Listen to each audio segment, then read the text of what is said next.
मशहूर शायर कवि राहत इंदौरी की याद में उनकी ही लिखी कुछ पंक्तियां। कश्ती तेरा नसीब चमकदार कर दिया, इस पार के थपेड़ों ने उस पार कर दिया। अफवाह थी कि मेरी तबीयत खराब है, अफवाह थी कि मेरी तबीयत खराब है, लोगों ने पूछ पूछ के बीमार कर दिया।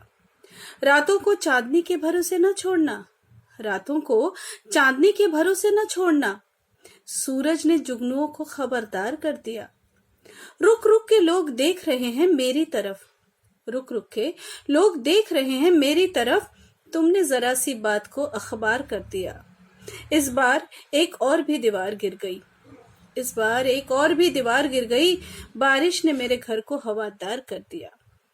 बोल था सच तो जहर पिलाया गया मुझे, बोल था सच तो जहर पिलाया गया मुझे, अच्छाइयों ने मुझे गुनहगार कर दिया।